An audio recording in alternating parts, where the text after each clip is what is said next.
name is Maisha Hayes, and I'm a member of the Compliance and Integrity Division with the Office of the State Superintendent of Education, Division of Early Childhood Education. And I am here on behalf of Larry Carr, Director of Compliance and Integrity with the Office of the State Superintendent of Education, to share with you some important information about wellness and nutrition. This training DVD is sponsored by the District of Columbia's Department of Health in partnership with the Office of the State Superintendent of Education's Office of Compliance and Integrity, and developed as a companion to the Child Care Wellness, Nutrition, and Physical Activity Best Practice Guides. The purpose of this DVD is to explain what child development facilities will need to do in order to comply with the new Office of the State Superintendent of Education's Child Development Facility regulations specific to nutrition and physical activity, and give tips and examples of how to apply these regulations in your child development home or child development center. We want you to become ambassadors of health for the infants, toddlers, and families you work with in hopes of preventing obesity and other chronic diseases that are affecting children at earlier ages. Since eating and physical activity habits are formed at an early age, the foods you serve and the activities you do with the children will help shape their acceptance of a healthy way of life. What you eat and what you do while caring for the children makes a very big impression on them and their choices. You should also inform the parents and guardians of the children you care for about your new menus and your food offerings, as well as the schedule of in- and outdoor activities.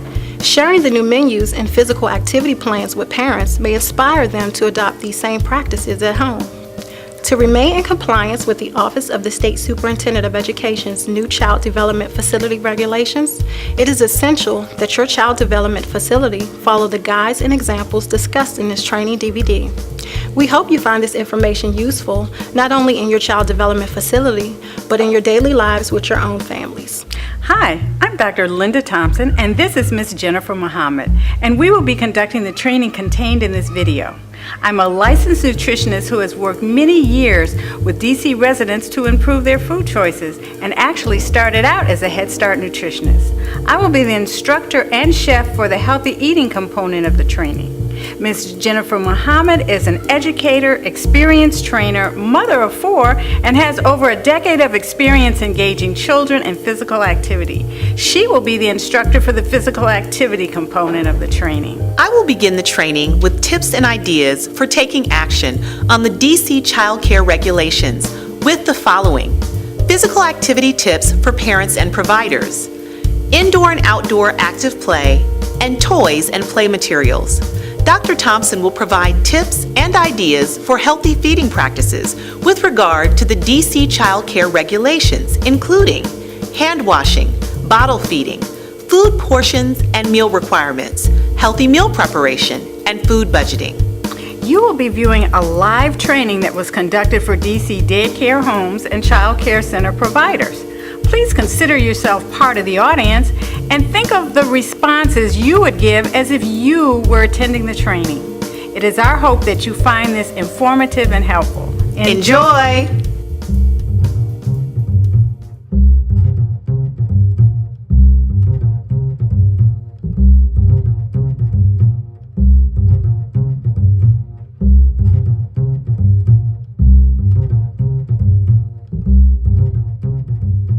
The first physical activity tip encourages physical activity throughout the day for all children.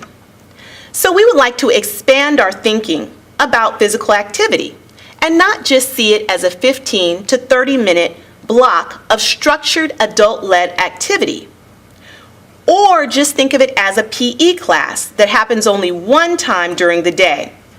But we would like to figure out ways to accumulate physical activity throughout the day.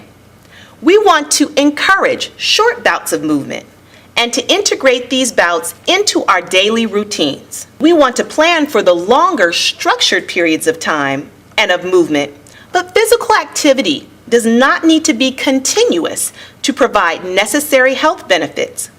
Intermittent, short bouts of periods of unstructured play are also beneficial.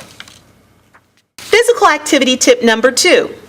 Children 3 years and over are encouraged to engage in moderate to vigorous physical activity daily. So children over the age of 3 are encouraged to engage in MVPA, which is introduced in I Am Moving, I Am Learning curriculum, as well as in our best practice guide. MVPA stands for Moderate to Vigorous Physical Activity. So let's look at what this actually is.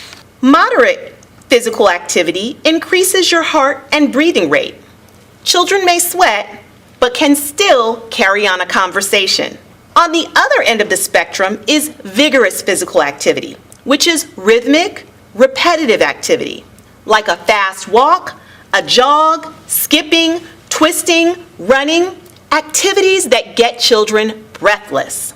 Children who are breathless are exercising their heart and their lungs, their arms and their legs. They are exercising these muscles. They are getting stronger and burning calories. MVPA, moderate to vigorous physical activity, is a combination of both intensity levels. The third tip urges us to vary levels of intensity based on the child's fitness level. As we just discussed, there are varying degrees of intensity as it relates to exercise and physical activity.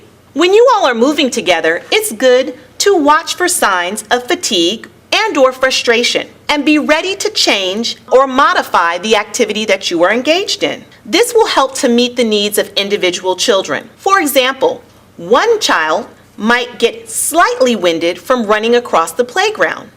However, another child may become heavily winded and become out of breath from this very same activity. If children are really tired out by physical activity, it is important to support them, encourage them, and redirect that activity. You may modify the activity and encourage them to still have fun. We want to maybe help them to finish their activity and encourage them by changing the activity so that they also can feel successful. Physical activity tip number 4 reminds us not to forget about the infants. They can also be physically active.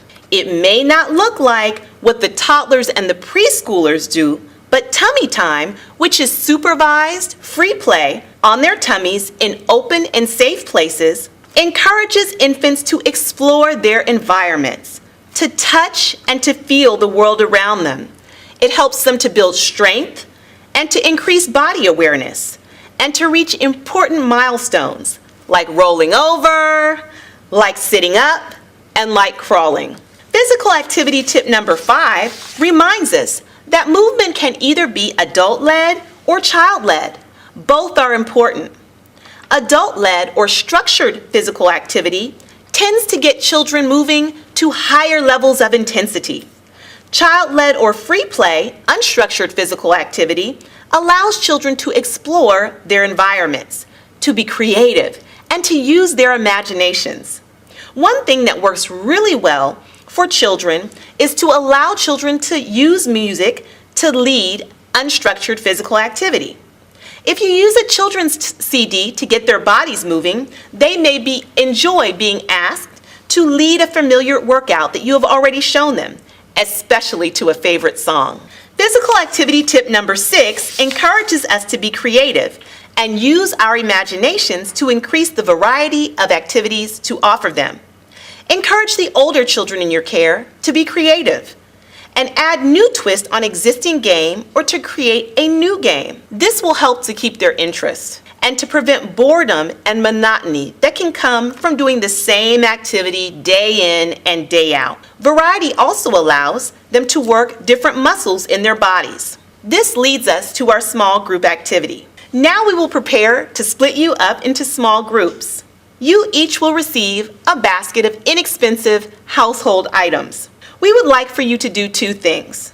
Work with your group to create a list of fun movement activities for children ages 3 to 5 years old. Then be prepared to share the list with the larger group. Finally, you will be asked to identify one of the movement activities from your list and to demonstrate it. Oh, put your head on the head like that? With the band. Oh, okay. Like we do with Auntie Oya? Yeah. Auntie Oya. Oh, yeah. All right, that's right. Shake it. Balancing some moves. Okay, what are we doing here? Jumping back and forth. Woo! Look at her go, y'all. Look at her go. Clap it up for her. That took some energy. Very, very good. Shake, shake, line them up, shake, Right, you gotta move with it. Right. Give it up for group number 2. Give it up, give it up, give it up. Not safe. No. Why? Because I saw their beans burst out the bag or something, and then you know you have some 3-year-olds that they still put things in their mouth. Thing that should not have been included in the basket. You got to my question before I should get to it, right? So that was excellent, right? We have preschoolers, 3 to 5-year-olds, who still put things in their ears, in their nose. And so while we want to have fun with the bean bag, which is great, we want to go on and get the bean bag from the store that's sewn up around the edges so they can't get to the inside, right?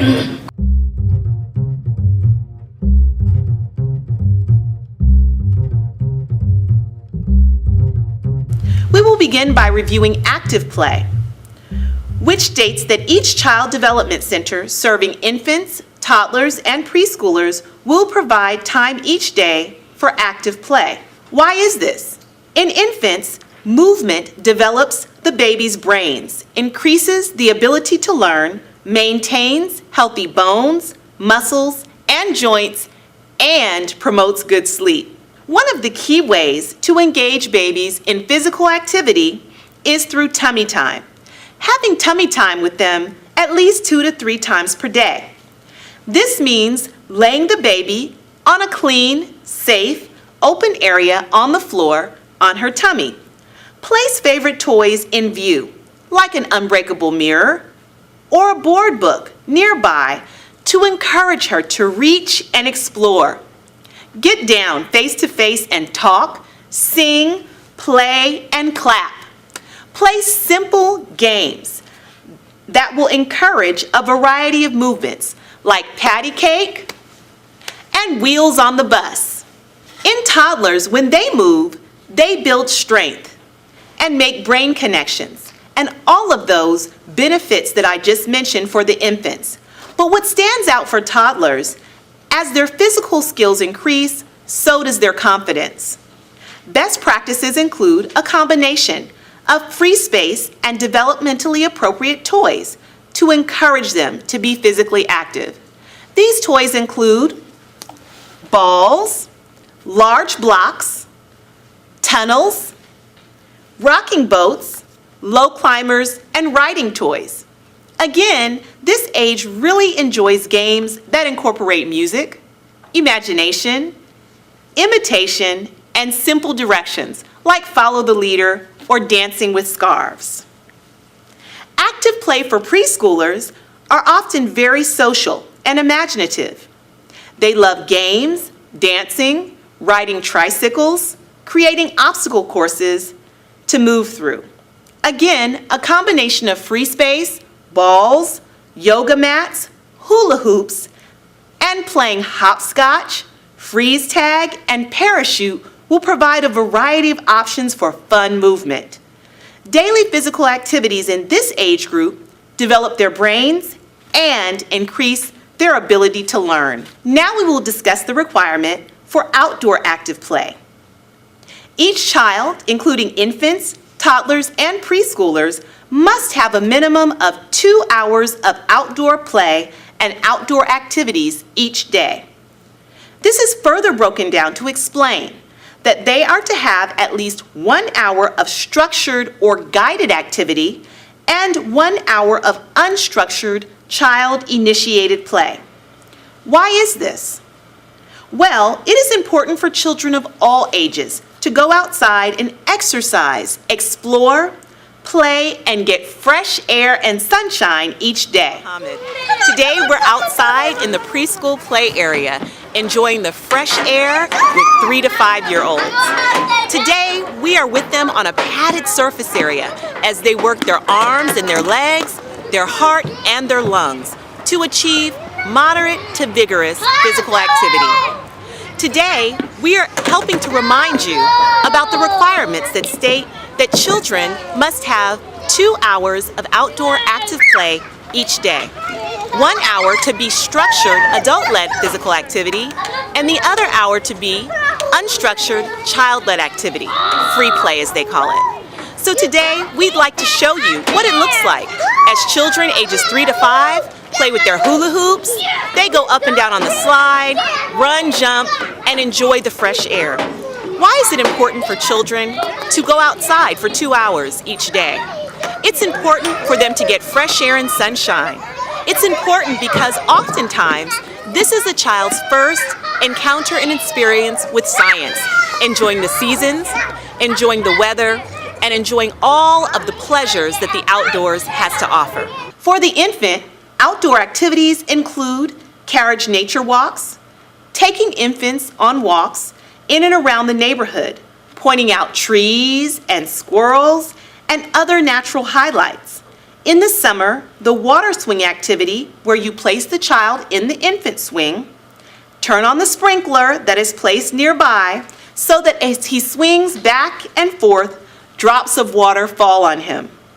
Another exciting outdoor activity can be bubble giants, where the children observe the bubbles as they are blown and even try to touch or pop them. Toddler outdoor activities can include beanbag throwing, walks to the park, digging for treasure, where you hide small objects in the sand. Preschoolers can enjoy having a movement parade outside, where children march around outside and call out different things that they can do, like twirl, leap, hop, jump, and also catching water balloons, having relay races, and playing red light, green light. Those activities that I just mentioned can be modified for a small backyard space and also for a large playground area. Toddler activities also include movement stations, which can be either indoors or outdoors. They can practice developing skills like throwing, catching, kicking, jumping, hopping, and galloping. Toddler activities also include movement stations, which can be either indoors or outdoors. They can practice developing skills like throwing, catching, kicking, jumping, hopping, and galloping.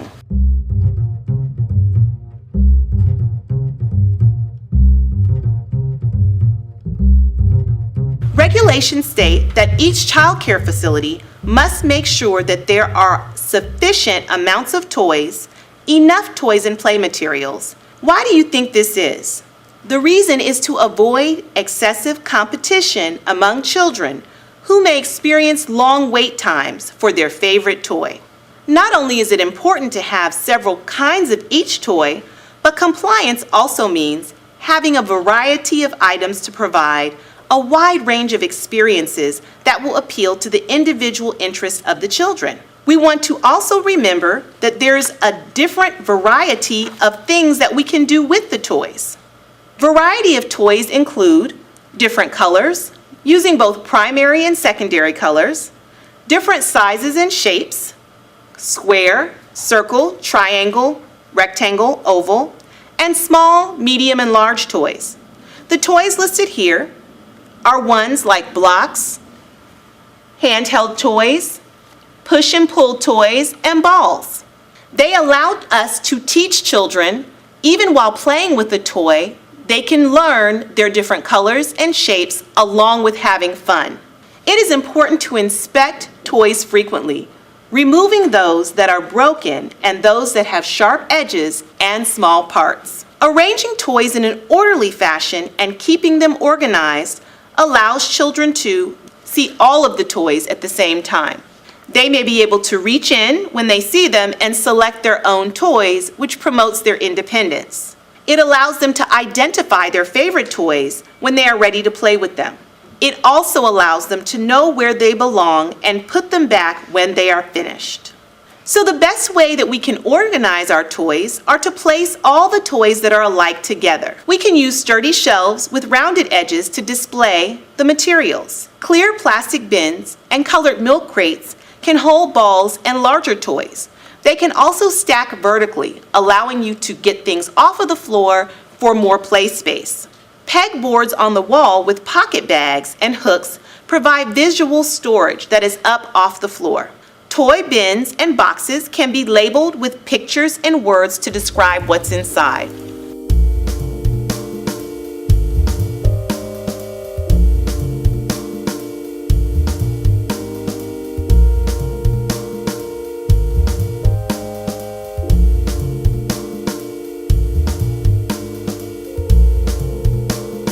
With respect to hand washing and sanitation requirements, all staff must wash their hands before eating, drinking, or handling food. Even if you are just pouring water, wash those hands. Washing hands is one of the most important ways that you can keep from spreading illness to the children in your center. Also, it's important for the children to wash their hands properly as well, using warm water with soap for about 20 seconds. That means spending 20 seconds washing hands with soap. Now, 20 seconds can seem like a long time, especially to a child. So if you sing a song like Happy Birthday to You 20 times, it gets the child engaged washing their hands. Regulations state that each child must wash his or her hands before eating and before participating in food-related activities. Staff that may be ill or show signs of illness should not work with food preparation or be in the food preparation or food service area.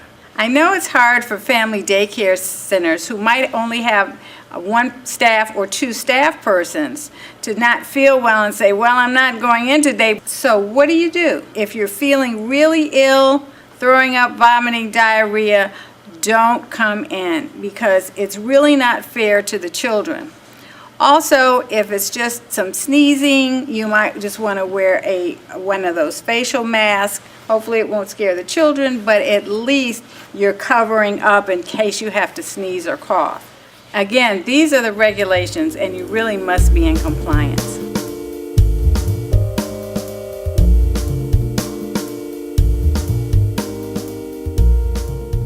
With respect to infant food handling requirements, the regulations state that due to nutritional concerns, the microwaving of breast milk is prohibited. That's really important. Not only breast milk, we shouldn't really be microwaving any liquids because microwaves cause hot spots in the bottle. So even though you may shake the bottle and put it on your wrist and it's warm and not too hot, there may be parts inside that bottle of milk in the center that is very, very hot and even scalding hot. When you microwave, you lose some important nutrients that is passed on to the baby through breast milk. Run it under some hot water in the sink or put it in a pot of hot water for a few minutes, but we definitely want to keep them out of the microwave. Also, all warmed bottles must be shaken and warmed, and solid foods must be stirred and the temperature tested before feeding to a child. No child may be placed in a crib with a bottle for feeding, nor may a bottle be propped up to feed a child. The child could choke, suffocate. Also, ear infections can possibly occur with the milk going back into the ear canal. So it's really not a good idea, and again, it's a regulation. And never put a baby to sleep with a bottle. Aside from possible choking and suffocation, is that the formula or whatever else you may have in the bottle pools in the mouth, and they get a condition called nursing bottle mouth and can cause tooth decay even in the child that hasn't gotten their teeth fully coming in yet. It will affect the teeth under the gums.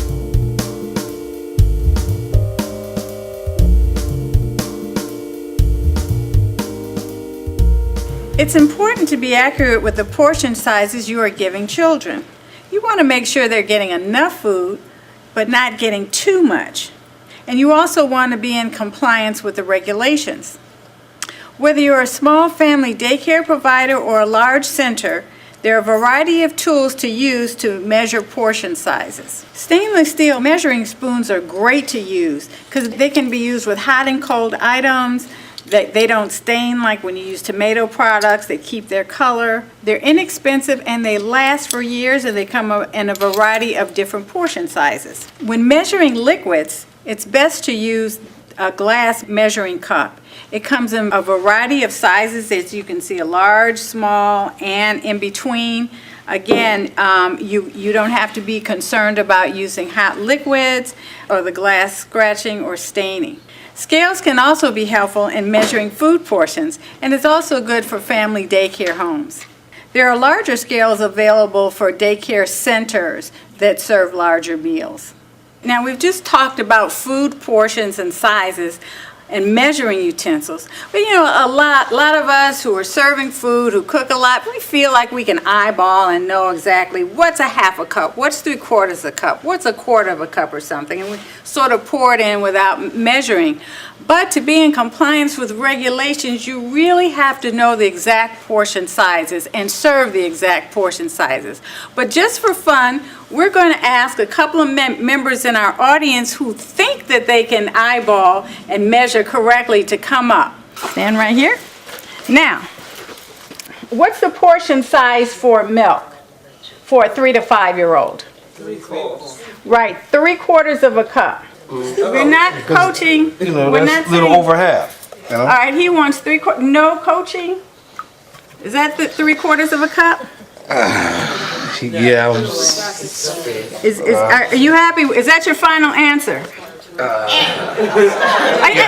Yeah. Okay, that's Leon's final answer. Okay, let us pour and see what happens now. 3/4 of a cup is right here.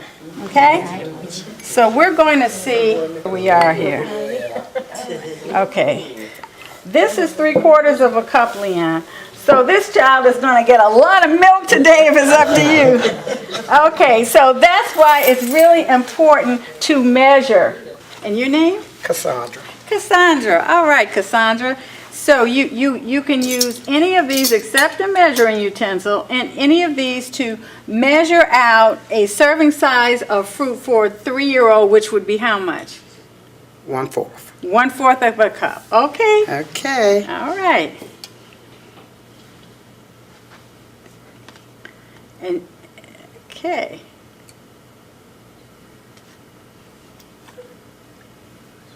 That's enough. Is that your final Yes, answer? it is. Okay, we are going to get 1/4 of a cup is right here. So we're just going to pour this in here and see what we got going on here. Well, I think this child is going to get some extra pineapple today. It's a bit more than 1/4 of a cup, but it wasn't too far off. Not too far off, but it is a little bit more. Thank you, Cassandra. You're welcome. Give Cassandra a round of applause. So that is why it's important to use measuring utensils to ensure that each child gets the proper serving size. It is recommended that you use the Child and Adult Care Food Program meal pattern. Even if you are not enrolled in the program to get reimbursed for the foods that you serve, it is still recommended that you follow these guidelines. The meal patterns are an important tool to help you to serve the proper type and amounts of foods to children that are age appropriate. Please note that the serving size for fruits and vegetables are combined. A child must receive 2 servings from this food group for lunch. This means for a 1 to 2-year-old, they get 1/8 of a cup of fruit and 1/8 of a cup of vegetable, which in total equals 1/4 of a cup. Post the infant and child meal patterns in a place where they're easily accessible to help you determine how much food to prepare and assist when plating up portions. Next, we're going to look at portion size comparisons. There are some items around the house or in the office that approximate a serving of a particular food item. 1 9-volt battery equals 1 ounce of nut butter, or meaning peanut butter or almond butter. 2 9-volt batteries equals 1.5 ounces of cheese. A deck of cards is 2 to 3 ounces of meat, poultry, or fish, and a 4-ounce juice box is 1/2 cup of juice. A small mouse, it can represent 1/2 cup of beans, 1/2 cup of carrots or other vegetables, 1/2 cup of sliced fruit, and 1/2 cup of cooked pasta. The baseball is also pretty versatile as well, as it can represent a cup of dry cereal, a cup of raw vegetables, a small apple, and a CD disc can represent a slice of bread. The changes in feeding requirements were fueled by the need to reduce childhood obesity in the district. In DC, approximately 1 out of every 3 children in the district is overweight or obese. It's one of the highest rates in the country. Research reported 20% of children 19 months to 2 years ate French fries every day. Eating healthier foods right from the beginning, it makes a difference into their taste preferences that they carry on into adulthood. And child care providers and parents are the first line of defense against childhood obesity. And it's really important to give children healthy food options, because if they get it early on, they're more likely to continue healthy eating as adults. Through the requirements being discussed, OSSI has provided you with information to give children in your care a healthy start. Some of the DC child care licensing regulations go above and beyond the Child and Adult Care Food Program. So you may be compliant with the Child and Adult Care Food Program regulations, but not with the DC Child Care Licensing regulations. So you can still be reimbursed from a meal through the Child and Adult Care Food Program, but your license may be challenged if you haven't complied with the additional requirements by the DC Licensing Regulations Office. So if you're in compliance with the DC Child Care Licensing Regulations, then you're certainly in compliance with the Child and Adult Care Food Program, and you don't have to worry about anything. Plus, the children in your center will benefit as well.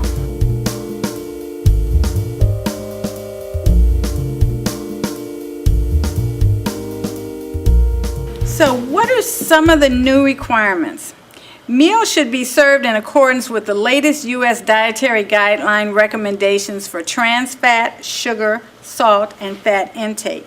The dietary guidelines on sodium recommend no more than 1 teaspoon a day. That includes salt naturally found in foods. Most canned and packaged foods, as we know, contain a lot of sodium. It's important for you as providers and food preparers not to add salt to the foods that you're preparing for your children.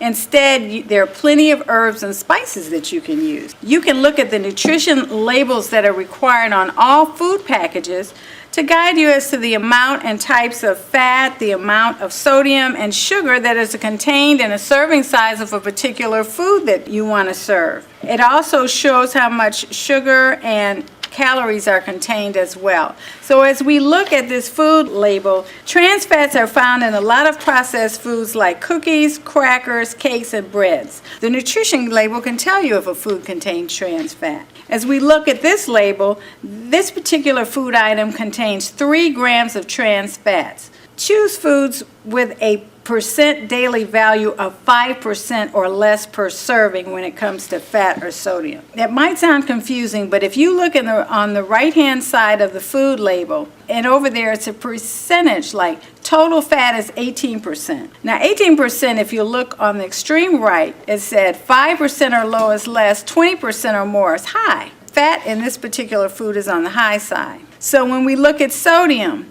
is 20% for 1 serving. That's just 1 serving. So that's pretty high too. So this really might not be a great food. Now the only thing that looks promising is the sugar. There are 5 grams of sugar, and it's recommended that you choose foods containing less than 5 grams of sugar per serving, which is a little more than a teaspoon. The new regulations also state that you can only serve fried or commercial pre-fried meats, chicken nuggets, chicken patties, etc., no more than once in a 2-week period. That you can only serve fried or pre-fried vegetables like French fries and tater tots no more than once in a 2-week period. Make notes of these important regulations when developing menus, and remember to limit these foods. Also, the Healthy Eating Guide will give you lots of tips and menus for you to try. Serve only real cheese and not serve any cheese products. So what's a cheese product? A cheese product is Velveeta.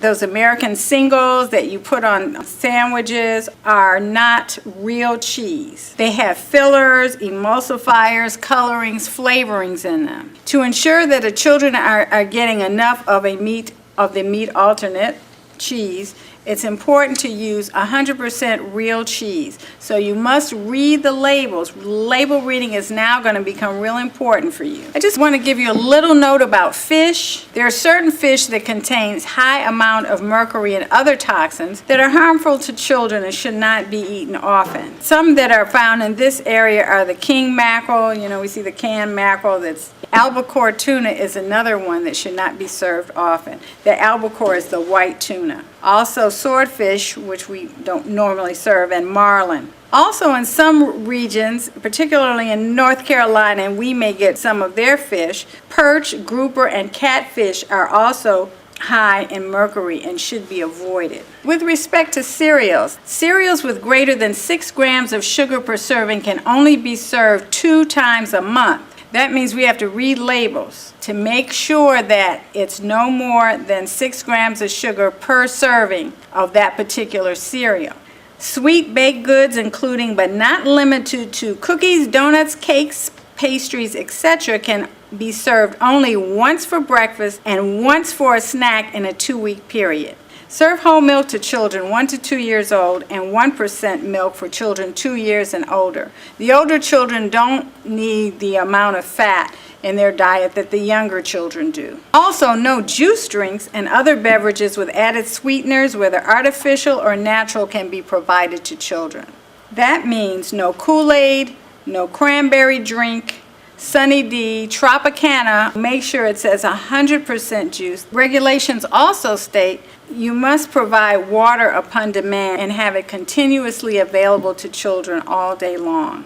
And also, when using tap water, it's important to run the cold water for a little bit. It reduces the chance of if there's any lead or any flaking in the pipes. With respect to juice, serve 6 ounces or less of 100% fruit juice, no more than 1 serving per day. But that serving cannot be more than 6 ounces. Also, don't serve juice to children younger than 8 months of age. Don't serve small-sized fruits, vegetables, or meats like whole grapes, whole cherry and grape tomatoes, raw carrot rounds, nuts and seeds, and hot dogs. Always cut up fruits and vegetables into a 1/2-inch bite-sized pieces, or cut the grapes or the cherry tomatoes in half before serving. You can cook carrots and celery sticks just until they're slightly soft, or cut them into small pieces or thin matchsticks.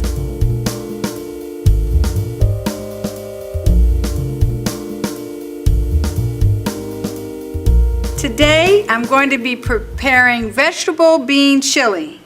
It's an inexpensive, very healthy way to feed a group of children. I'm going to start by using canola oil spray. You're using a minimal amount of oil, and you're serving the same purpose as if you were pouring some in there.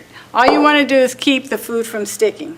A serving size of vegetables is 1/4 cup for children 3 to 5 years old. We're going to be using 1/4 cup of vegetables per child. So we're going to start with 1/4 cup of green peppers because we really want to have a lot of color. We want to serve children a rainbow. So we've got red peppers. We have onion. That's another 1/4 cup. We have yellow squash. And we have broccoli. What we're going to do is just cook these vegetables. Now, I like to, stir frying is a great way to quickly cook vegetables and to help them retain their nutritional value, especially if you don't use a lot of oil. Here, all we did was spray some canola oil and we're good to go. So we got our vegetables cooking nicely here. Now, when you're cooking with beans, particularly canned beans, you have to drain the beans before putting it in your food, because to ensure that you have the proper amount of bean or meat alternate and not just a lot of juice. So we're going to just drain this out a little bit and add it to the chili. Okay, and mix that together. So again, we have a rainbow of colors. The children can talk about the colors in their food as well. So once we have that going, we're going to add a cup of tomato sauce. Have our cup right here. We're going to do a half a cup of diced tomatoes. And notice this particular brand has no salt. It's kind of hard to find no salt tomato sauce, but I've been fortunate enough to find no salt diced tomato. So always look for the no salt product if you can. So we're going to just add like a half a cup of diced tomatoes. Again, we have enough of the vegetable serving sizes because we measure them out here, so we even have added vegetables when we add the diced tomatoes. So we're just going to mix this together and keep cooking it. Again, it only takes about 12 minutes to cook this. The next thing we're going to add is our spices, because food does not taste good unless it is spiced. We're going to start with 1/8 teaspoon of granulated garlic. Remember, we're not going to add any sodium to this because there's enough sodium in the bean, and the canned beans, and the tomato sauce and diced tomatoes.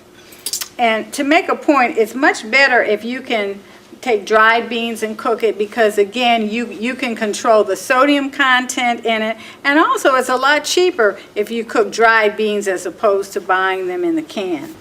1/4 teaspoon of cumin. Just going to add that in here.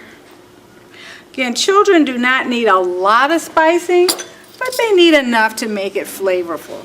So we're just going to mix that in there. The next thing we're going to add, of course, is chili powder, because what's chili without chili powder? So we're going to add 1 teaspoon of chili powder. Okay. And again, if you have measuring utensils, you're getting the right amount and the right portions of spicings as well as food. Okay. Just mix that up in here. And essentially, the chili is done.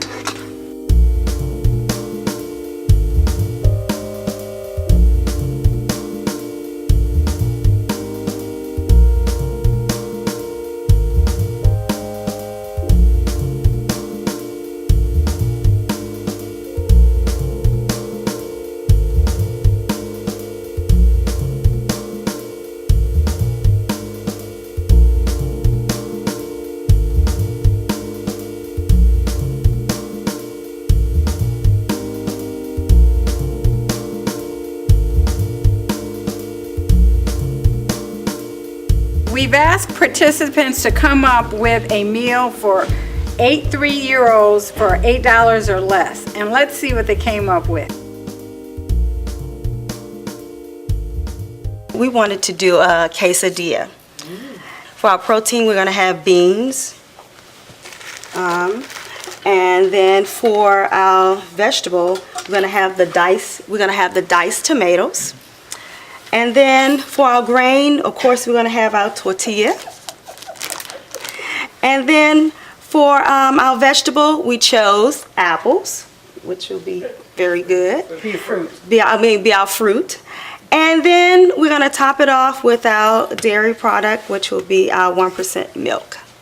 All right, give her. And guess what? It was under $8. It was $7.37. So what is your meal that you came up with? My meal is red beans and rice. A bag of beans, the brown rice, a can of tomatoes. You mix it all together and you have it. And we also have an apple for dessert and your milk. And it came to $7.57. All right, now let's give her a hand.